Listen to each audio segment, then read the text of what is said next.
Octavia arrived at the concert with the rest of her orchestra, but when asked if her roommate would be in the audience, she didn't answer and went on to the stage with a new cello she had been assigned and began tweaking it. Seeing that their fellow members shouldn't be questioned any further, they too joined her, making sure that their instruments were ready as well. Octavia played her heart out as usual. Every time she hit a particular long note, her anger subsided little by little. By the time they had finished, the crowd may have been in applause and ready for an encore, but she felt as if she had run a mile. When the concert was over, the night sky above was filled with gray clouds, and small flakes of snow were just starting to fall. On the way home, Octavia thought back to how she acted towards Vinyl, and her frustration turned to shame and guilt. Here she was trying to leave a strict and plain lifestyle that her mother had raised her in, and yet she was acting just like every stuck-up pony she had to put up with back in Canterlot. Looking at the ground, she kicked a pebble as the snow continued to fall, covering her head and scarf.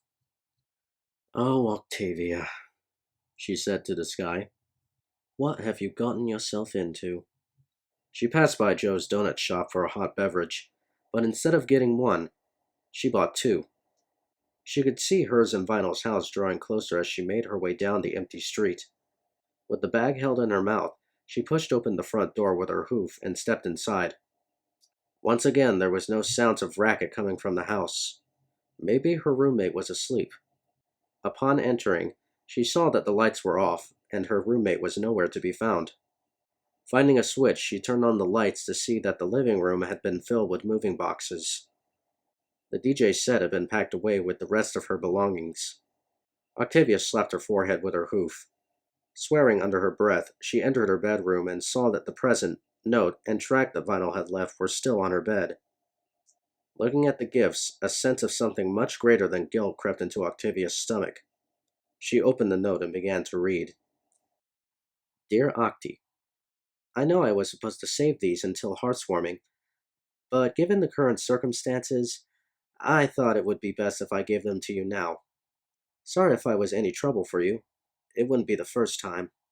Oh well, I thought we got along just fine despite our different tastes in music. Well, what else can be said other than we gave it our best shot? I'll see you around, Octi. Happy heartswarming. From your roommate and friend, Vinyl Scratch." Octavia felt a lump rise in her throat as she put the letter down and faced the track and present. She opened the present only to have her eyes water again as she took in the sight of a brand new cello, complete with a stand and bow. She then took the track and put it in her player.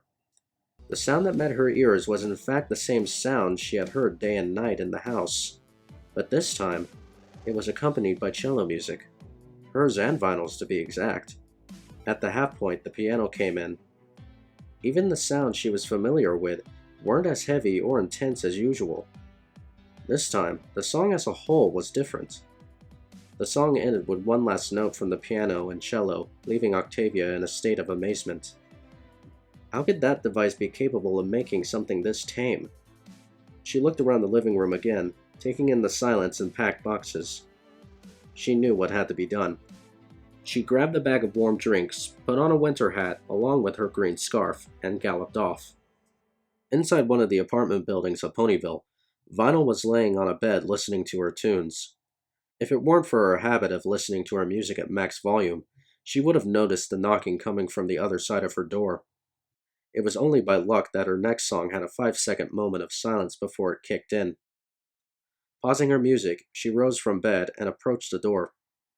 When she opened it, she saw Octavia out of breath and holding the bag up. "Vinyl, I—" Slam! The door hit the cellist in the snout, making her topple backwards. "Okay, I deserve that, Said Octavia, putting a hoof over her snout. but I didn't come here to fight. I promise." The door opened up just enough for Vinyl to peek outside.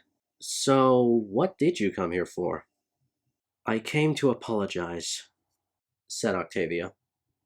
"I shouldn't have yelled at you like that. I was out of line. I don't expect you to forgive me after how I acted, but—" Once again, she held out the bag. "Here, I thought you would want this." Vinyl opened the door and allowed Octavia to enter. The room was a decent size considering how close the rooms were to each other. Octavia had a strange suspicion that magic played an important role here. Vinyl took her cup and waited as her roommate looked her in the eye. You know, Octavia said, taking a sip of her drink that had long since cooled off. That song you left me. About that, began Vinyl, but Octavia continued. It was really good. You certainly have a talent. I guess I misjudged you. So, you liked it? Asked Vinyl, taken by surprise. Really? Yes. And the cello, Thank you. You didn't have to do that. Oh, but I did, said Vinyl with an embarrassed smile. I thought it would be a way to say thank you for putting up with me. Shows how much I know, right? But don't worry, I'll be gone by tomorrow. Octavia frowned. And what makes you think that? You seem pretty mad with me, so I figured. You'd head out because I acted like a child? You didn't.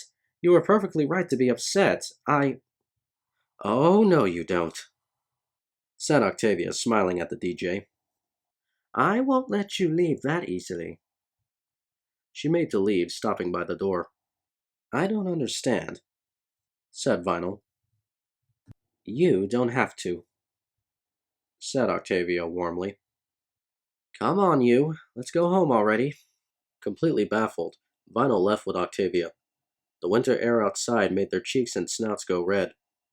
With the snow still falling, Octavia opened their front door and let Vinyl go in first. Once inside, the unicorn was shocked to see that most of her things were out of their boxes and back to their proper spots. I. I don't. Haven't you been listening? Said Octavia, patting her on the shoulder. I'm not going to let the one thing that made this house unique go away. Vinyl's eyes watered as she began to laugh. Thank you, Octavia. What are friends for? Said Octavia, smiling back. And you can continue to call me Octi. Vinyl wiped her eyes. Octavia had gone to her room, and when she came back, she was holding a small wrapped gift.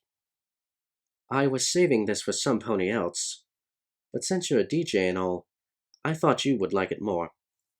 Vinyl levitated the present and opened it.